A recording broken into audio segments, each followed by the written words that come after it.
Hi friends, എല്ലാവർക്കും പുതിയൊരു വീഡിയോയിലേക്ക് സ്വാഗതം. ഇന്നത്തെ നമ്മുടെ റെസിപ്പി വളരെ രുചികരമായിട്ടുള്ളതും അതുപോലെ തന്നെ വളരെ എളുപ്പത്തിൽ നമുക്ക് തയ്യാറാക്കാനും പറ്റിയ ഒരു അവിലുണ്ടയുടേതാണ്. അപ്പം നമുക്കിതിന് മെയിനായിട്ട് വേണ്ടത് അവിൽ തന്നെയാണ്. അപ്പോൾ ഞാനിവിടെ 1 കപ്പ് അവിലാണ് എടുത്തിട്ടുള്ളത്. അതിനി നമുക്കൊന്ന് വറുത്തെടുക്കേണ്ടതുണ്ട്. അപ്പം നമുക്കത് കടായിലേക്ക് ഇട്ട് കൊടുക്കാം. ഇതിനെ ഒന്ന് നന്നായിട്ട് വറുത്തെടുക്കാം. എൻ്റെ ഈ വീഡിയോ കണ്ട് ഇഷ്ടപ്പെടുകയാണെങ്കിൽ ലൈക്ക് ചെയ്യുക, ഷെയർ ചെയ്യുക, സബ്സ്ക്രൈബ് ചെയ്യുക.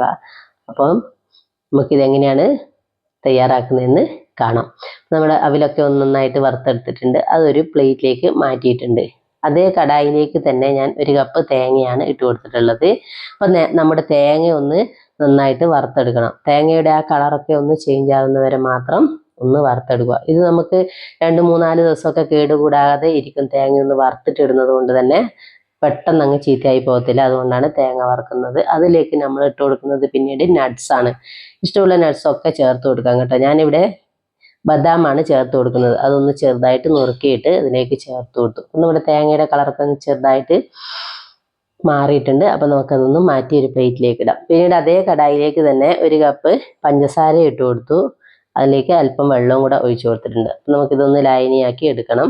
അപ്പം നമ്മുടെ പഞ്ചസാരയൊക്കെ ഒന്ന് അലിഞ്ഞ് വന്നിട്ടുണ്ട്. അതിനി നമുക്ക് വേറൊരു പ്ലേറ്റിലേക്ക് മാറ്റാം. പിന്നീട് നമ്മൾ അവിലില്ലേ, അതൊന്ന് നന്നായിട്ട് കൈ വെച്ച് പൊടിച്ചെടുക്കണം. നമ്മുടെ അവിലൊക്കെ ഒന്ന് നന്നായിട്ട് കൈ കൊണ്ട് ഞെക്കുമ്പം തന്നെ നമുക്കത് പൊടിഞ്ഞു കിട്ടും. അപ്പം നന്നായിട്ട് വറുത്തത് കൊണ്ട് പെട്ടെന്ന് പൊടിഞ്ഞു കിട്ടും. അതിലേക്ക് നമ്മുടെ തേങ്ങയും നട്ട്സും ഒക്കെ ഇട്ട് കൊടുത്തിട്ടുണ്ട്. അതിലേക്ക് ഇനി ചേർത്ത് കൊടുക്കുന്നത് ഒരു 1.5 ടീസ്പൂൺ ഏലക്ക പൊടിച്ചതാണ്. പഞ്ചസാരയും ഏലക്കായും കൂടി പൊടിച്ചതാണ്. അതുകൊണ്ടാണ് 1.5 ടീസ്പൂൺ ചേർത്ത് കൊടുക്കുന്നത്. അപ്പം അതും കൂടി ഇട്ട് കൊടുത്ത് വീണ്ടും കൈ കൊണ്ട് തന്നെ ഒന്ന് നന്നായിട്ട് മിക്സ് ചെയ്ത് എടുക്കുക. പിന്നീട് ഇനി നമ്മളെ ലായനി ഒന്ന് ചെറുതായിട്ട് ചൂട് കുറഞ്ഞതിന് ശേഷം അതിലേക്ക് ഒഴിച്ചു കൊടുക്കുക. ആദ്യം ഒന്ന് സ്പൂൺ വെച്ച്, ചൂടുണ്ടെങ്കിൽ സ്പൂൺ വെച്ച് മിക്സ് ചെയ്യുക.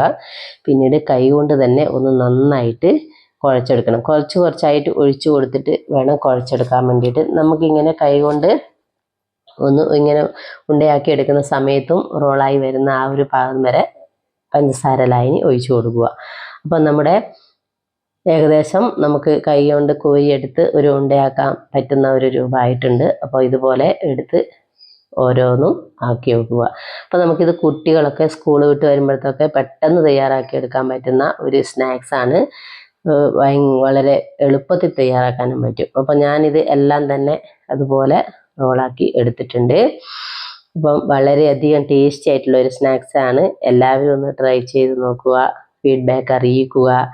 അപ്പം നല്ല ഒരു വീഡിയോ ആയിട്ട് വരുന്നവരേക്കും എല്ലാവർക്കും ഗുഡ് ബൈ.